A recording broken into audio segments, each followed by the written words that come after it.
Hello everyone. I don't know how these social platforms work. I've never been the one to openly show my feelings to the crowd on a social media channel that is accessible to everyone. For crying out loud, I wouldn't share my feelings with the closest of friends, even if someone had a gun to my head. I am very reserved and do not prefer attention, but things have been very bad lately, and I cannot trust the opinions and judgments of my friends or well-wishers because they would all be biased. I want someone to hear the facts and splurt out the truth so that I can be sure that their statements are not influenced by their acquaintance with me. I am not going to disclose my real name or the names of anyone else in my life. I will use fake names. My story will, however, remain the same. Just a few months ago, I was the happiest person to walk the surface of the earth.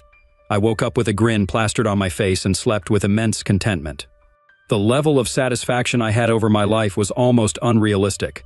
I am saying this because I've never been a person to thank God for what He gave me or, spend hours and hours in Sunday church.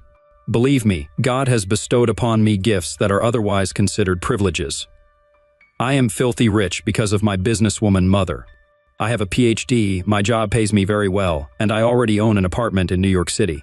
I never took a penny from my mother, it's all my hard work. I, 32 male, went out of my way to secure my future. I come from a competitive family, so can you blame me for being as perfect as possible?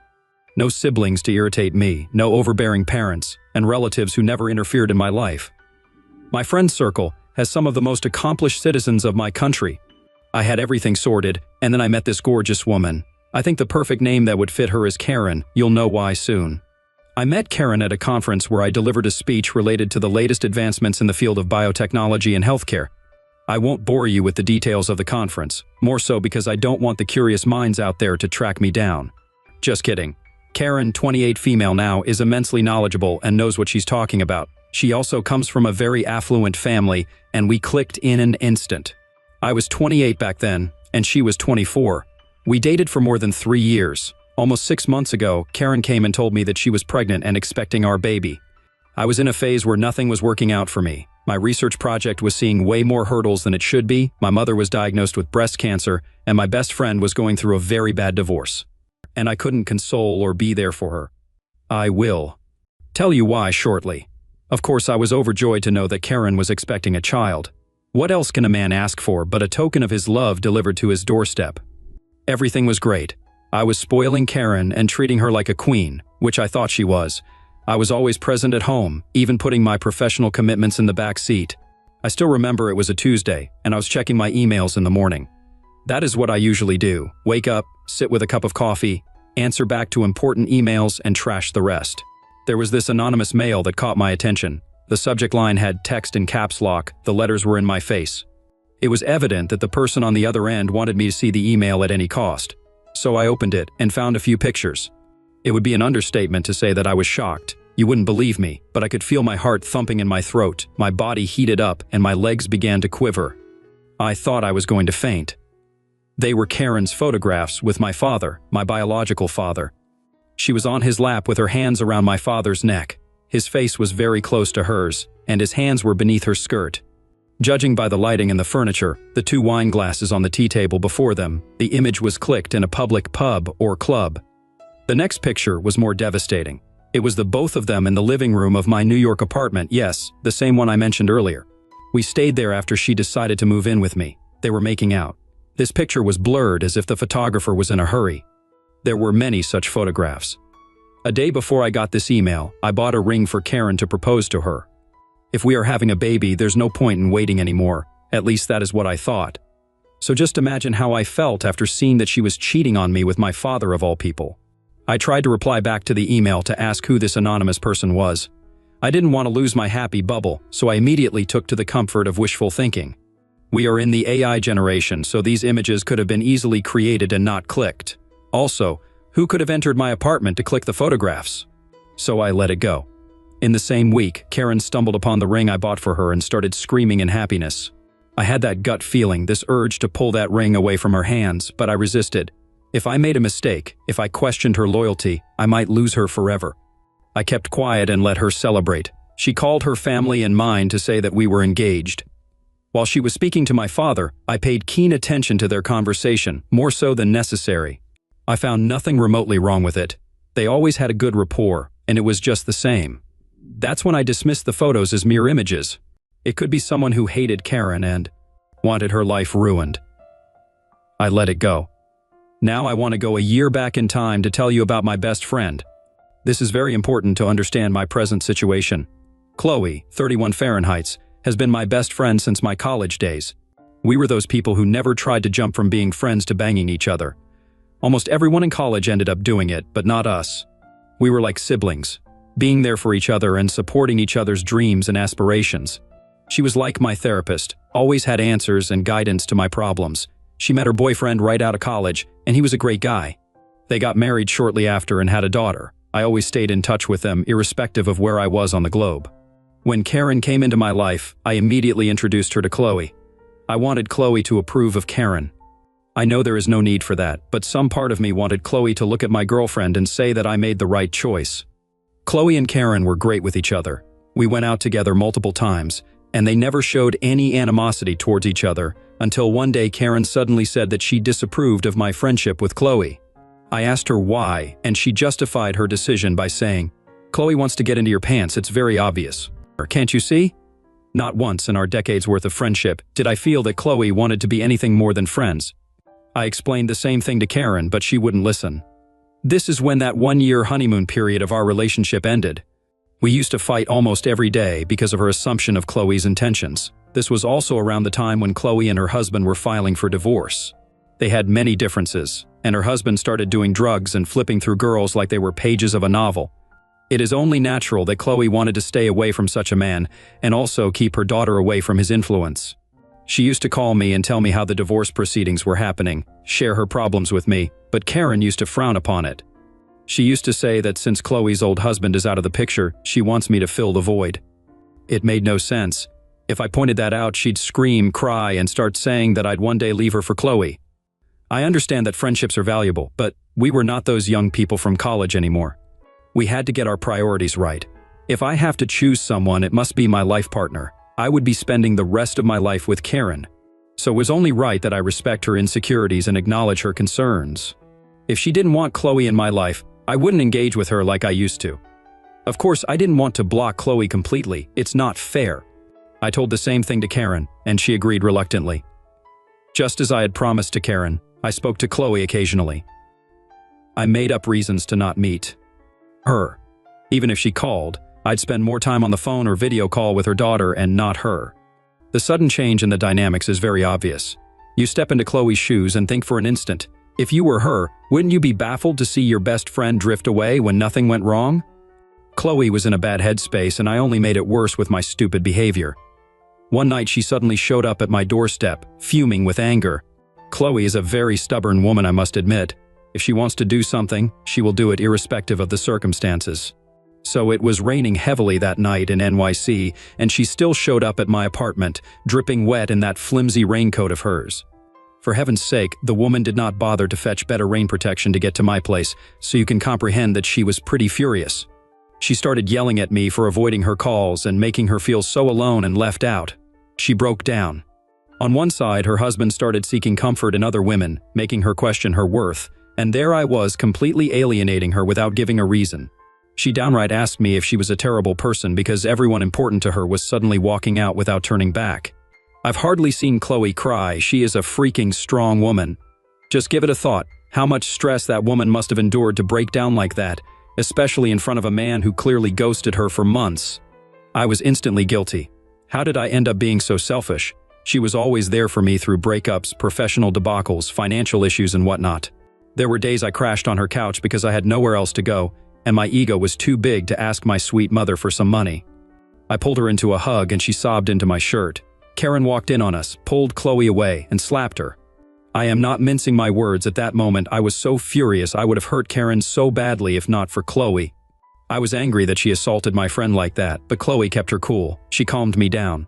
I could see how hard Karen hit her. Chloe's cheek was crimson red, and she was already shivering because of the cold. Karen did not let her enter the house. Even I was stupid. I did not ask her to come in when I opened the door. She started unloading her emotional baggage so fast that the thought did not occur to me. Karen accused Chloe of stealing me away. Well, the same thing that she told me. Chloe finally understood why I was avoiding her. She graciously told us both that she wouldn't be disturbing us anymore, and left. After that, she never took my calls or let me inside her house, even though I attempted to make amends with her. She sent me a message saying her husband never chose her as his priority, and I must not be doing the same with Karen. Let's come back to the whole pregnancy scenario. I ignored the email and was back to normal. Karen has a habit of keeping our room messy. I usually asked her to clean it up, and she would without complaining. But by then, she was 2 months pregnant, and I did not want her to do any chores. I began cleaning the room and putting her things back in their respective places. That is when I stumbled upon a file in her work desk. A DNA test, Karen's child's DNA test. And the result was very clear. I am not the father. Well, the reports did not say that, but they certainly said who the father is. My girlfriend was soon going to deliver my step-sibling. Wow, I should be throwing a party. My sarcasm might seem a bit nasty to some people, but what else do you expect from me? I was building these dreams of a romantic future with a child in tow that was not even mine. Much worse, it's my father's. I realized that Karen was playing me, and oh, she was good. But if she was going to go down that path, I'd do the same and show her what it means to be betrayed. That's exactly the thought that crossed my mind while I had those DNA results in my hand. I could go and confront her at that moment, but will she agree that she was sleeping with my dad behind my back? Will that make her feel guilty? Will she ever realize her mistake? This woman destroyed my relationship with my best friend while cheating on me with my dad. I might be petty, but I chose revenge. I wouldn't have it any other way. I am no saint, and I would never want to be one. The perfect opportunity came up in the form of the gender reveal party. This happened about a week back. The memories are really fresh in my mind, so I won't leave any details behind. Karen was 6 months pregnant. We wanted to do the gender reveal sooner, but my work commitments disturbed our plans. One of Karen's friends called me and said that they wanted to host a gender reveal party for us. I begged the chance. I agreed instantly. I still feel that rush of anger while typing this. That gender reveal pissed me off to a great extent, but I kept my composure. I had bigger plans. I started being extra nice to Karen. She did not notice. I did everything that she wanted me to do. I was never a good actor, so I was going overboard to keep my real feelings hidden and to treat her like she meant everything to me. At this point, she meant nothing to me, nada. Any other person would have noticed the sudden sweet shenanigans, but Karen, as well, Karen, she doesn't care as long as she is profiting from things. On the day of the gender reveal, I faked the excitement on my face.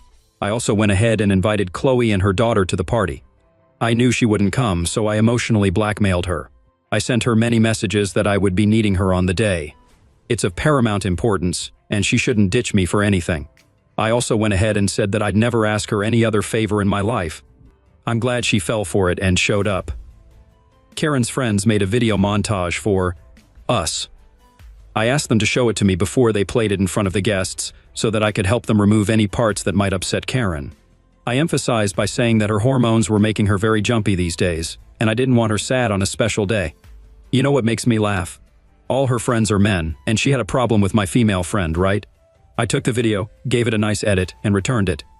The friends didn't have time to go through it, so they took it right to the banquet hall where we organized the gender reveal. My mother wanted to do it in her backyard, in her villa, but I refused. Karen's truth must come out with a bang. I was driven by revenge, people.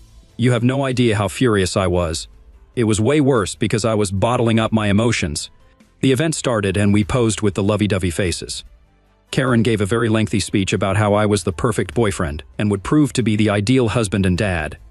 Yes, I am sure I will, but I prefer to do it with my own kid. After her speech, Chloe walked in and Karen's face fell. She was irked by her presence. I knew she'd not make a big deal of it in the reveal anyway. After cutting the cake and seeing that it was a boy, we all cheered and celebrated. You have no idea how badly I wanted to pull my own hair and scream. And at last, they played the montage on the white screen using the projector. It was great in the beginning, the journey of our first meet to the first date, how we moved in together and went on our first international trip, a cute proposal ring, and boom, the pictures of her with my father. I intentionally did not interact with my father for the whole evening. To see the color drain out of his face as soon as he saw the pictures only intensified my doubts. They both knew what they were doing. It was definitely not a one-time thing. The photographs were taken in multiple locations. It was pretty clear, the pubs, cafes, my freaking house, my bedroom, on my bed.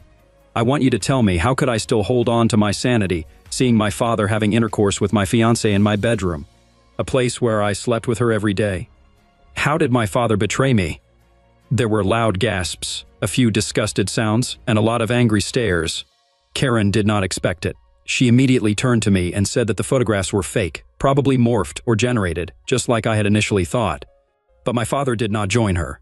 Guilt was plastered on his face, he wouldn't meet my eye. She did ask him to join her and explain how everything was a lie, but he didn't move from where he was standing. I let her whine and complain for a long time. No one was buying it, honestly, and then I just let the video play. The next frame was the picture of the DNA test she took. Her name was clear on the top as the person who requested and took the test. The result was also clear. My father is the real daddy dearest. There was no way in heaven and earth she could have refuted that, but Karen managed to do it. She made me the bad guy. She started accusing me of having an affair with Chloe. She went so far as to say that Chloe's husband divorced her because he was aware of our affair. Karen declared to everyone that the photos and the fake DNA tests were my tricks to not take responsibility for our kid and to run away with Chloe, whatever she meant by run away. Do you know what the most surprising part was? She said Chloe made those photos to defame her. For God's sake, those photographs are clearly original. I couldn't see it the first time, but the guests weren't fooled. When Chloe said she only wanted me to see the truth because I am her best friend, everything fell into place. It was Chloe who clicked the photographs. It's kind of obvious to me now because, apart from me and Karen, only she knew the code to my apartment. If I was not so engrossed in the pain of the betrayal, I would have used my brain to analyze who might have shown me the reality. That was not my priority then, right? I had to expose Karen so that I wouldn't associate myself with a woman who slept with my father right under my nose. I don't know what happened to my dad then, but he suddenly realized that he had wronged his son. I guess it was a kind of an epiphany. He stepped forward and admitted to everyone that he was sleeping with Karen, but he was honestly unaware that the child was his. Karen never told him. If he knew, he wouldn't have encouraged her to marry his son. How does that make him less guilty? You slept with your future daughter-in-law, and not once did it cross your mind that you were indeed putting your son in the dark? And now you want to be the saint? How could I excuse him? What do you think? Should I have excused him? Because I certainly did not. He also added that Chloe stumbled upon them once while they were in a cafe. There was no foul play for her to suspect, but around this time, Karen started to behave differently with Chloe. She also started eating my ears off, saying that Chloe might be sexually interested in me. When she slapped Chloe on that rainy day, my best friend finally suspected something was wrong. She followed Karen and found out how she was sleeping with my father. On that day, I threw Karen's belongings out. I asked her to leave the house. I took back all of the gifts I gave her. I spent a good amount of time over the week tallying down all the money I spent on her and sent an invoice. No, I'm not joking. I sent her an invoice named freaking Return My Money, bitch. Now why am I here telling you all this? Because people had mixed reactions to how I threw Karen out. While most of them were happy that I chose to remove toxicity from my life and not accept a woman who showed no loyalty, others felt I must have been generous. Do you think I should have been generous, excused my father and Karen for cheating on me, and accepted the baby as part of the family? I cut all ties with my father, my biological father. Why would I still associate myself with Karen? Some of her friends said that I was too harsh in throwing her out like that because where else would she go? She is pregnant, and how will she be able to take care of herself? I expected my dad to take her in, but he did not. He had to answer to his wife, my mother, right? I also felt bad because I hardly thought about my mother. She is combating cancer. I let this news come out in the open, and she must have felt terrible. A marriage of almost 40 years crumbled and destroyed. Did I hurt my mother with my revenge scheming? Did I embarrass her in front of other people? I have no idea. I did what I thought was correct, but now I am being haunted by these guilty thoughts as if I wronged someone. Are people gaslighting me with their think about the pregnant girl BS? I cannot ask anyone the answers to my questions. The ones on my side would support me, and Karen's friends will speak in her support. Chloe is here for emotional support, but she refused to make my decisions for me. She said I have to figure these things out, and no one can tell me how to feel. She also added that her opinion would of course be biased toward me. So what do you think? Did I do the right thing or the wrong thing by throwing Karen out and exposing her lies to everyone? Should I be guilty about what I did? Did I wrong my mother because of the elaborate revenge scheme? Ugh, my head will bust open with all these invading thoughts. It's been a rough week, and I'm still confused about what I did. I understand the past is past, but just for my mental peace, can someone shed some unbiased light on my situation? Update 1. Thank you so much for your comments. I am very overwhelmed to see so many people come in support of me. I hope you didn't have to experience the same pain that I had to develop such intellectual perspectives. I wouldn't wish it on my worst enemy. A quick update on how things have been in the past month. I finally gathered the courage to go speak to my mother. I was pleasantly surprised when she said that she was not offended or embarrassed. My mother suspected that my father had been cheating on her for over 15 years now. Can you believe that? And she never told me anything about it. She used to discuss it with her girlfriends, and they always suggested that she not question my dad until she found anything suspicious. She never did. My dad was that good. But when I exposed him at the gender reveal party, it felt like liberation to my mother. My father crawled back to her and begged for forgiveness, something she never gave him. She stood her ground and said that she'd fight her cancer alone. She has her son to take care of her. Oh yes, I do it with my life. Karen messaged me multiple times and I ignored her. I also intimated my apartment security to keep her off the grounds. When I refused to get into any dialogue with her, she showed up at Chloe's house. Chloe, being the sweet person that she is, explained to Karen that there is no future anymore and that she must move on and be a better person. The next day, Karen showed up at Chloe's daughter's school and scared the little girl with her maniac screaming.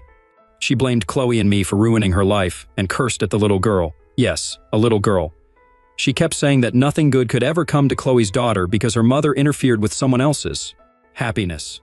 This was way out of line, so I filed a restraining order against Karen. Chloe did the same. She twisted that against us and told our mutual friends that she saw me and Chloe making out, and that is why we filed for the restraining order. I must seriously laugh at the folks who were still believing her. She seems to be silent now. We don't have any nuisance from her end at the moment. I am just hoping it stays that way.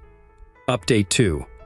It's been almost 4 months now. I am here to give you another update on how things have been.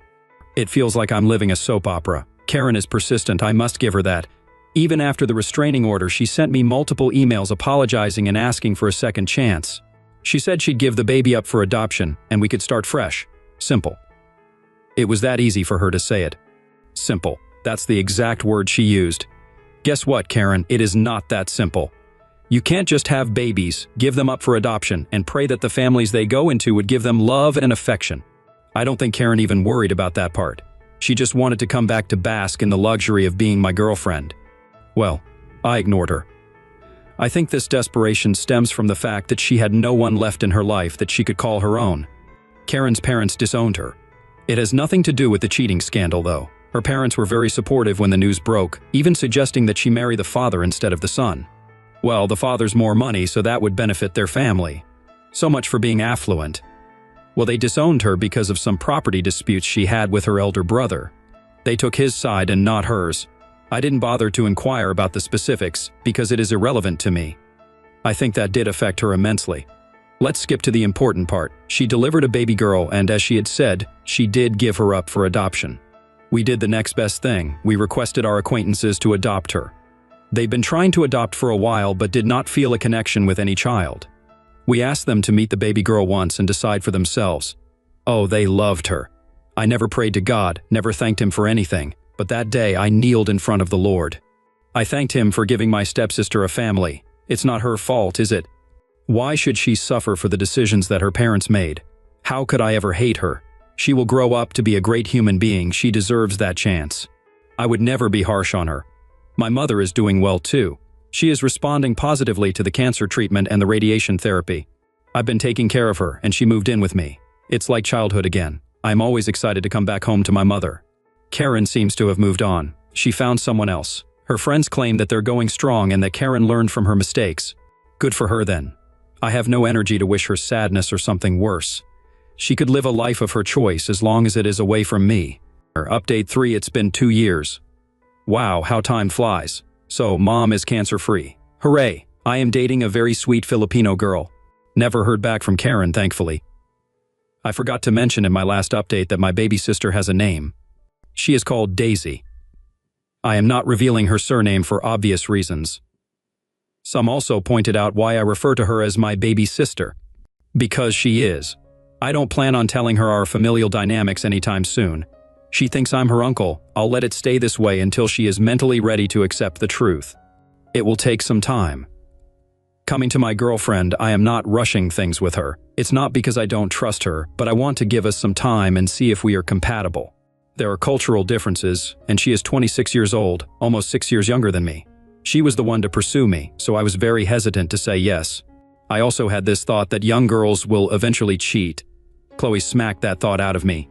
She said I shouldn't look at my present through the lens of the past. Oh, how right she was. My girlfriend is a blessing, and despite her age, her maturity level is astonishing. She didn't make a hasty decision in choosing me. It was not infatuation or a result of casual flirting. She took me for me, if that makes sense to you. I am glad she did. We are doing great, traveling together to different parts of the world, and life seems so much brighter now. We are taking one step at a time, and let's see where it will lead us. I am happy for me. I'm sure you are too.